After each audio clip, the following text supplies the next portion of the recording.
ஜெய்ஹிந்த் நண்பர்களே, இன்று இந்திய ரயில்வே வரலாற்றில் ஒரு பொன்னான அத்தியாயம் எழுதப்படவில்லை. ஒரு புதிய உலகளாவிய சகாப்தமே தொடங்குகிறது. உலகமே நம்மை திரும்பி பார்க்க வைக்கும் ஒரு பிரம்மாண்டமான சாதனையை பற்றி பேசப்போகிறோம். ஒரு காலத்தில் ரயில்வே தொழில்நுட்பத்துக்காக வெளிநாடுகளை நம்பியிருந்த நாம் இன்று உலகத்திற்கே ரயில்களை தயாரித்து விற்கும் சக்தியாக மாறியுள்ளோம். இது இந்திய பொறியியல் திறமைக்கும் நமது தன்னம்பிக்கைக்கும் கிடைத்த மாபெரும் வெற்றி. இன்று நாம் பார்க்கப் போவது வெறும் ஒரு ரயில் பற்றிய கதை அல்ல.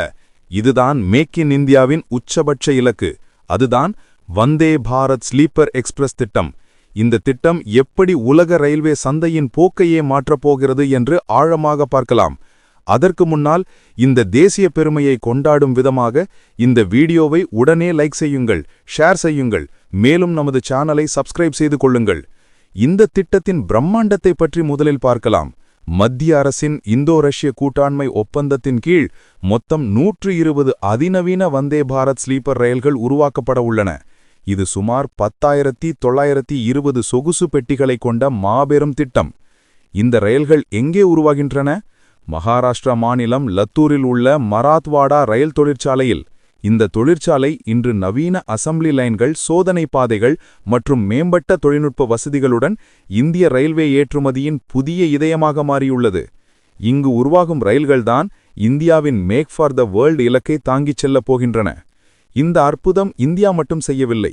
இது கினட் ரயில்வே சொல்யூஷன் என்ற ரஷ்யன் நிறுவனத்துடனான ஒரு நீண்டகால கூட்டாண்மை. இந்த ஒப்பந்தம் வெறும் உற்பத்தி ஒப்பந்தம் அல்ல, இது ஒரு மைல்கல். அடுத்த 35 ஆண்டுகளுக்கு இந்த கூட்டாண்மைதான் இந்த ரயில்களின் உற்பத்தி, மராமரிப்பு மற்றும் இயக்கம் என அனைத்தையும் கவனித்துக் கொள்ளப் போகிறது. ஒரு நாட்டின் ரயில்வே கட்டமைப்பின் ஒரு பகுதியை 35 ஆண்டுகளுக்கு மற்றொரு நாடும் நிறுவனமும் பொறுப்பேற்பது என்பது தொழில்நுட்பத்தின் மீதுள்ள அசைக்க முடியாத நம்பிக்கையை காட்டுகிறது. இது நம் பொருளாதாரத்தின் எதிர்காலத்தை எழுதும் ஒரு வரலாற்று ஒப்பந்தம்.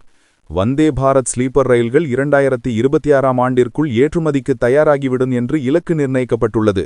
இது சாதாரண இலக்கு அல்ல, இது உலக சந்தையை இந்தியாவை நோக்கி திருப்பும் இலக்கு. வந்தே பாரத் ரயில் ஒரு சாதாரண ரயில் அல்ல, அதன் சக்தி அதன் மின்சார மல்டிபிள் யூனிட் தொழில்நுட்பத்தில் உள்ளது. அதாவது ரயிலின் இன்ஜின் முன்புறம் மட்டும் இருக்காது, ஒவ்வொரு பெட்டியும் ஒரு தனி சக்தி நிலையம் போல செயல்படுகிறது. இதனால் என்ன பலன்? 1. வேகம், ரயில் மிக வேகமாக பயணிக்க முடியும். 2. ஆற்றல் திறன், குறைந்த மின்சாரத்தில் இயங்கும். 3. ஸ்திரத்தன்மை, வேகத்தை ஒரே சீராக அதிகரிக்கவும் குறைக்கவும் முடியும். இந்த தொழில்நுட்பம்தான் வந்தே பாரத்தை சமநிலையுடன் ஆற்றல் திறனுடனும் இயக்குகிறது. புதிய வந்தே பாரத் ஸ்லீப்பர் கோச்சின் உட்புற வடிவமைப்பு ஒரு சொகுசு ஹோட்டலுக்கு நிகரானது. முழுமையாக குளிரோட்டப்பட்டது. ஸ்மார்ட் லைட்டிங், பயணிக்கும் நேரத்துக்கு ஏற்ப ஒளியின் நிறம் மாறும். சவுண்ட் ப்ரூஃப் கேபின்கள், பயணத்தின் போது சத்தம் உள்ளே வராது. தானியங்கு கதவுகள், பாதுகாப்பை உறுதி செய்கிறது. இன்டர்காம் மற்றும் இந்திய பொறியியல் திறமைகள் மூலம் வசதிகள். இதன் வடிவமைப்பு ஐரோப்பிய அதிவேக ரயில்களின் வடிவமைப்புடன் ஒப்பிடப்பட்டு அதைவிட நவீனமாக இருக்கிறது என்று கூறப்படுகிறது. இதில் பயன்படுத்தப்பட்டுள்ள பாதுகாப்பு அம்சம் பற்றி பேச வேண்டும். காவச் என்ற உள்நாட்டு தொழில்நுட்பத்தின் மூலம் 2 ரயில்கள் ஒரே தண்டவாளத்தில் நேருக்கு நேர் வருவதை தவிர்க்க முடியும். இதுவே இந்தியாவின் தொழில்நுட்ப பெருமையின் அடித்தளம். இந்தியா தற்போது வெறும் வந்தே பாரத் ரயில்களை மட்டும் ஏற்றுமதி செய்யவில்லை. உலகளவில் 16க்கு மேற்பட்ட நாடுகள் இந்திய தயாரிப்புகளை வாங்குகின்றன. இன்று நாம் ரயில் இன்ஜின்கள், லோகோமோட்டிவ்கள், ரயில்வே உதிரி பாகங்கள், மெட்ரோ பெட்டிகள் மற்றும் முழுமையான பயணிகள் ரயில்கள் என அனைத்தையும் சர்வதேச நாடுகளுக்கு ஏற்றுமதி செய்கிறோம். நாம் ஏற்றுமதி செய்யும் நாடுகள் பட்டியலில் England, Saudi Arabia, Australia, Germany, France போன்ற முன்னேறிய நாடுகளும் உள்ளன. மேலும் கனடா மற்றும் ஆஸ்திரேலியாவுக்கு இந்தியாவிலிருந்து மெட்ரோ பெட்டிகள் அனுப்பப்படுகின்றன. இது இந்தியாவின் தரத்திற்கான உலகளாவிய அங்கீகாரம். பங்களாதேஷ், இலங்கை, மொசாம்பிக் போன்ற நாடுகளுக்கு நாம் முழுமையான பயணிகள் ரயில்களையே வழங்குகிறோம். இதன் மூலம் இந்தியா ஒரு நம்பகமான ரயில்வே கூட்டாளி என்பதை உலகம் ஏற்றுக்கொள்ள வைத்துள்ளது.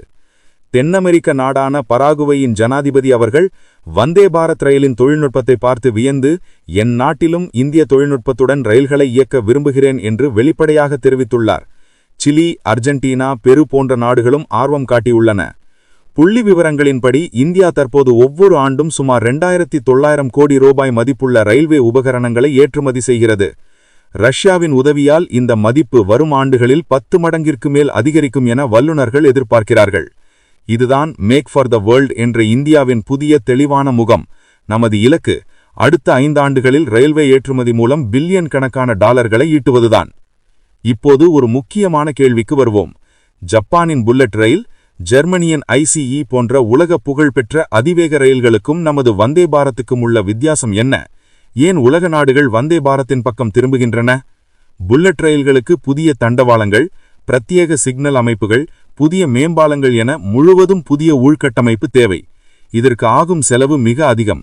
மேலும் இதை கட்டி முடிப்பதற்கும் அதிக காலம் தேவை.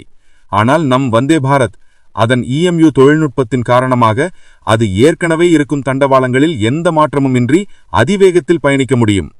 புதிய உள்கட்டமைப்பிற்கான பெரும் செலவு மிச்சமாகிறது. ஒரு நாட்டால் குறைந்த செலவில் விரைவில் அதிவேக ரயில் சேவையை பெற முடியும். இதுதான் இந்திய புத்திசாலித்தனத்தின் வெற்றி. இலகுவான செயல்பாடு மற்றும் செலவு கட்டுப்பாட்டு காரணமாக தான் பல நாடுகள் இப்போது புல்லட் ரயில்களை விட வந்தே பாரத்திற்கே முன்னுரிமை அளிக்கின்றன. இந்தியா இப்போது வெறும் தண்டவாளங்களில் ஓடும் நாடு அல்ல, உலகத்துக்கே புதிய தண்டவாளங்களை அமைக்கும் நாடாக உயர்ந்துள்ளது. நண்பர்களே, இது வெறும் பொருளாதார வெற்றி மட்டுமல்ல, இது நம் தேசத்தின் தன்னம்பிக்கையின் உரத்த குரல். எதிர்காலத்தில் ஐரோப்பாவிலிருந்து லத்தீன் அமெரிக்கா வரை, ஆப்பிரிக்கா வரை இந்திய ரயில்கள் ஓடும்போது ஒவ்வொரு இயந்திரத்தின் சத்தமும் ஓங்கிச் சொல்லும், இது இந்தியாவின் பெருமை, இது வந்தே பாரத்தின் வெற்றி. இந்த தேசிய பெருமையை நீங்களும் நானும் இணைந்து கொண்டாடுவோம். இந்த வீடியோவுக்கு ஒரு லைக் கொடுத்து உங்கள் கருத்துக்களை கீழே பதிவு செய்யுங்கள். மேலும் இதுபோன்ற தொழில்நுட்பம் மற்றும் தேச பெருமை பற்றிய தகவல்களை தவறவிடாமல் இருக்க நமது சேனலை இப்போதே சப்ஸ்கிரைப் செய்யுங்கள். ஜெய் ஹிந்த்.